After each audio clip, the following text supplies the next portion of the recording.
En los últimos episodios hemos estado en el aro negro, el de la adversidad, donde hablamos del Laredo, de mi lesión en la mandíbula, de las medusas en Australia, de la adversidad visible y también de la que no se ve, de aprender a seguir cuando todo parece que te empuja a parar. Hoy cambiamos de color. Entramos en el aro rojo, el equipo. El aro rojo habla de las personas, de las que están a tu lado, sobre todo cuando el viento sopla en contra. De aquellas personas que creen en ti antes de que tú misma lo hagas. De las que aparecen justo cuando más las necesitas. Nadie navega hacia el oro en solitario. Eso es lo que quiero contarte hoy.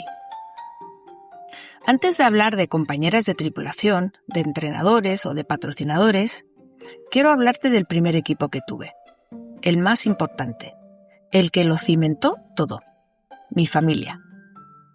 En casa nunca se hablaba de victorias ni de medallas. Lo importante para mis padres no era que llegase la primera, era que llegase feliz. Jamás me exigieron resultados. Jamás me juzgaron por perder una regata ni celebraron con más intensidad cuando ganaba otra. Siempre me hacían la misma pregunta. ¿Te lo estás pasando bien? ¿Estás contenta? Esa pregunta tan sencilla se convirtió en mi brújula durante años. Su amor no dependía de un número en una clasificación. Me apoyaban incondicionalmente. Su única exigencia fue que no sacrificara mi formación por una pasión de futuro más que incierta. En casa no teníamos grandes recursos. Nunca tuve barcos nuevos, ni conexiones en el mundo de la vela. Pero teníamos algo que vale mucho más: unión, alegría y una fe que no tenía precio. Éramos 6 hermanos, y los 6 me vieron tener oportunidades que ellos, pues quizás no tuvieron. Y aún así me alentaron, sin celos ni reproches. Cuando llegó el momento de comprarme mi primer barco de competición, mis ahorros y mi empeño, pues no eran suficientes. Mi familia se reunió, hizo cuentas y puso lo que pudo. No fue fácil para ellos, pero lo hicieron, sin dramatismo y sin pedirme nada a cambio. Eso es lo que hace un primer equipo. No solo te anima desde la orilla, sino que se moja contigo. Cuando cuento esto, a veces la gente me dice que tuve mucha suerte de tener esa familia. Y es verdad. Pero ahora, eso me hace pensar en ti. ¿Quién es tu primer equipo? ¿Quiénes son las personas que te sostienen sin condiciones? Porque todos tenemos alguna. A veces hay que buscarla un poco más, pero siempre hay alguien. Después de no ser convocada para los Juegos Olímpicos de Seúl, yo había dicho que no volvería a navegar en mi vida. Y lo decía en serio, o al menos eso pensaba en ese momento. Y entonces, un día, pasado unos meses, sonó el teléfono. Era Patricia Guerra. Patricia sí había navegado en Seúl, con otra compañera. Había vivido los juegos a los que yo soñaba ir. Y aún así, me llamaba para proponerme que navegáramos juntas la preparación de Barcelona 92. Imagino que para ella tampoco debió ser fácil dar ese paso. Yo era una persona a la que acababan de excluir. Estaba herida. Decía que lo quería dejar. No era la candidata más cómoda del mundo, precisamente. Pero Patricia lo hizo. Y yo, que había dicho que no volvería nunca, pues me tragué mi orgullo. Porque en el fondo sabía que era lo más inteligente que podía hacer. Todos coincidían en que Patricia era la mejor tripulante y yo la mejor patrona. Nos reconocimos desde el primer momento y esa certeza mutua fue el cimiento de todo lo que construimos juntas. Desde la primera vez que entrenamos juntas sentí que había encontrado algo más que una compañera de tripulación. No siempre estábamos de acuerdo en todo, claro que no, pero compartíamos lo esencial: hambre, ambición y un compromiso absoluto con el objetivo. En el barco casi no se hablaba, bastaba una mirada o un gesto para entendernos. Ese nivel de confianza no se improvisa. Se construye regata a regata, entrenamiento a entrenamiento, conversación honesta tras conversación honesta. La historia completa de cómo construimos ese equipo, los momentos difíciles y los que forjaron nuestra confianza, está en mi libro, El poder de los 5 aros. Si quieres profundizar, el sitio para hacerlo es allí, en el libro. Después de ganar los Juegos Olímpicos de Barcelona 92, Patricia decidió no empezar otra preparación olímpica y no continuó en el equipo. Yo quería preparar Atlanta 96 y necesitaba encontrar una nueva compañera. Fui a buscar a Begoña Viadú-Fresne.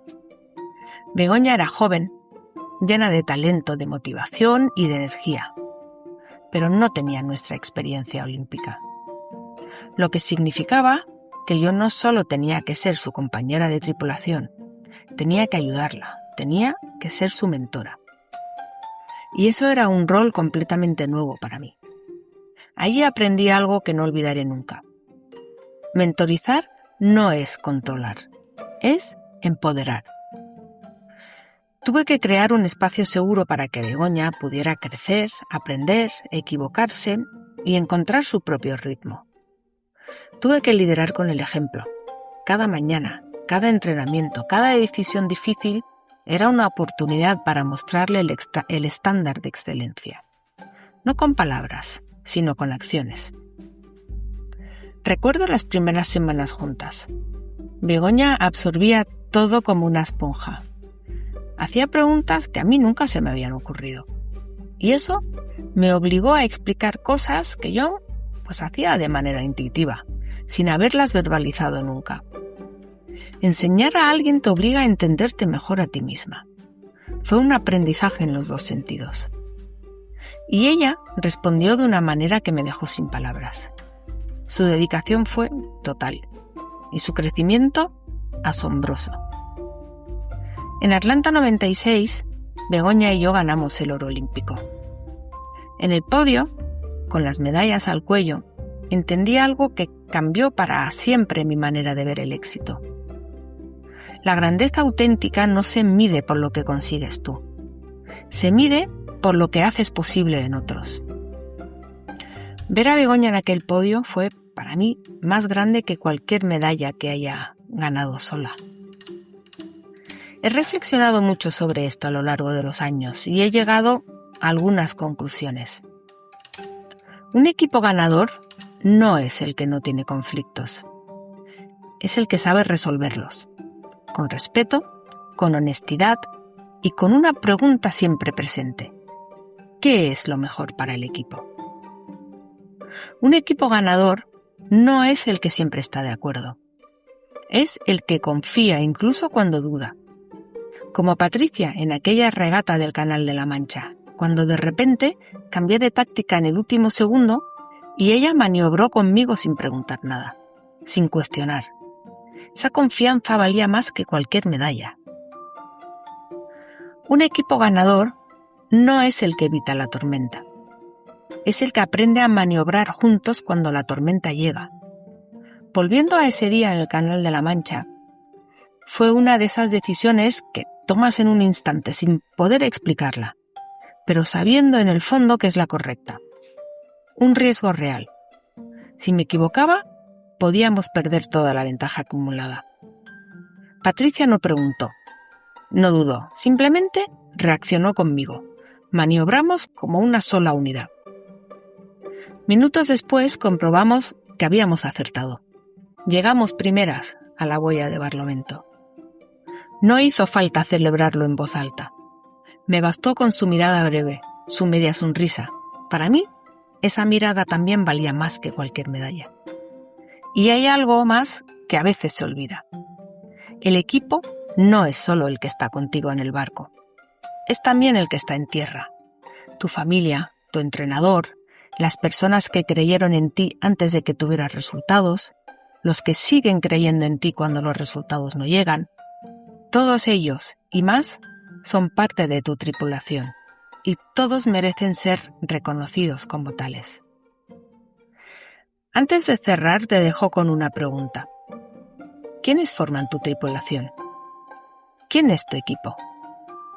Piensa en las personas que te sostienen, las que creen en ti, las que te dicen la verdad cuando necesitas escucharla, las que están cuando las cosas van mal, no solo cuando van bien.